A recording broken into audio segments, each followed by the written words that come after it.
আজকে আমি দুপুরে রান্না করছি। আজকে আম্মু বাসায় নেই, যার জন্য আজকে আমাকে রান্না করতে হচ্ছে। আম্মু আসলে আজকে একটু কাজে বের হয়েছে। আজকে আমি আলু বেগুন দিয়ে মাছ রান্না করব। তো এদিকে আলুটা একটু কষিয়ে নিচ্ছি। আলু কষানোর পরে আমি এখানে পানি দিয়ে দিয়েছি। তো এখানে বেগুনও দেওয়া হয়ে গেছে। ফাইনালি তরকারিটা রান্না করা হয়ে গেছে। আসসালামু আলাইকুম এভরিওয়ান, কেমন আছেন আপনারা সবাই? আশা করি সবাই অনেক ভালো আছেন। আমরা আল্লাহর রহমতে ভালো আছি। মুতো বাইরে গেছিল, তো আসার সময় ধনেপাতা আর পানি ফল নিয়ে এসেছে। আমাদের এখানে তো পানি ফলই বলা হয়। আপনাদের অঞ্চলে এই ফলটা কি নামে ডাকেন অবশ্যই কমেন্ট করে জানিয়ে। রোদ্র আকাশে এখন পলি থেকে পানি ফলগুলো বের করে নিবে। পানি ফল তো পানিতে হয়, সেজন্যই মনে হয় পানি ফল বলা হয়, কিন্তু সঠিক তথ্যটা আমার কাছে নেই।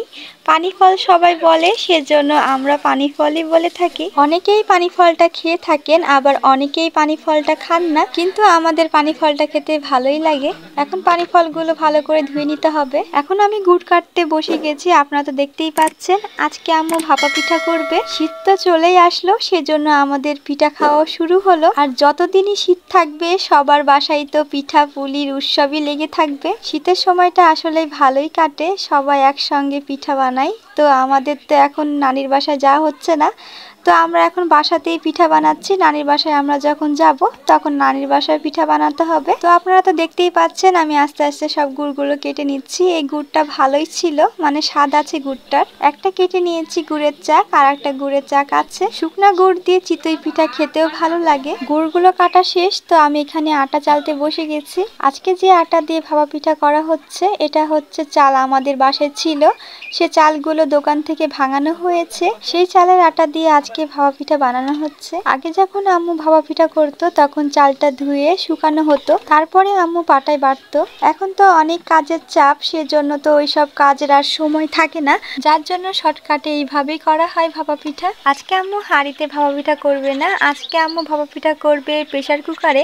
আপনারা শুনে মনে হয় অবাকই হয়েছেন যে প্রেসার কুকারে আবার ভাপা পিঠা হয় নাকি, কিন্তু হয়। প্রেসার কুকারে ভাপা পিঠা করার জন্য যেটা দিয়ে তেল ঢালা হয় সেই জিনিসটা লাগে। প্রেসার কুকারে শীষটা খুলে নিতে হবে, দিয়ে সেইখানে এটা লাগিয়ে দিতে হবে, তাহলে ভাপা পিঠা একেবারেই হয়ে যাবে। এইভাবে ভাপা পিঠা করলে সময় অনেক কম লাগে, তাড়াতাড়ি সব ভাপা পিঠাগুলো হয়ে যায়। একটা ভাপা পিঠা করতে 3 থেকে 4 মিনিট লাগে, তার চেয়ে বেশি সময় লাগে না।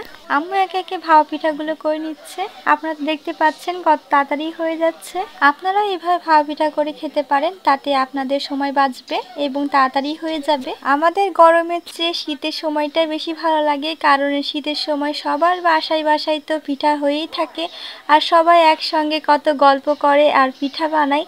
তো এদিক দিয়ে শীতকালটাই আমাদের বেশি ভালো লাগে। আমরা তো প্রথমে ভাপা পিঠা দিয়ে শুরু করলাম, আস্তে আস্তে আম্মু অনেক রকমের পিঠা বানাবে। আমরা যেই পিঠা বানাই না কেন আপনারা তো দেখতেই পারবেন, আমাদের বাসায় এক একজনে এক রকমের পিঠা পছন্দ করে। এই ভাপা পিঠাটা আমি আর আম্মু বেশি পছন্দ করি। রোদ্রাকাশ তেমন ভাপা পিঠাটা খেতে চায় না, আসলে ওরা মিষ্টিটা একটু কম পছন্দ করে। আমার দুইটা ছোট ভাই টক জাতীয় আর ঝাল জাতীয় খাবারই বেশি পছন্দ করে, তারা মিষ্টি খাবারটা একটু কমই খায়। তো ভাপা পিঠাগুলো বানানো শেষের দিকে, আর কয়েকটা বানালেই হয়ে যাবে। পিঠা নিয়েও চলে আসলাম, এখন আমি পিঠাটা খাবো। এইভাবে পিঠা বানালে দেখতে একটু অন্যরকম হয়। আজকের ভিডিওটা এই পর্যন্তই, আবার কোনো নেক্সট ভিডিওতে আপনাদের সাথে দেখা হবে। ততক্ষণ পর্যন্ত সবাই ভালো থাকবেন, সবাই সুস্থ থাকবেন, আমাদের জন্য দোয়া করবেন। আল্লাহ হাফেজ।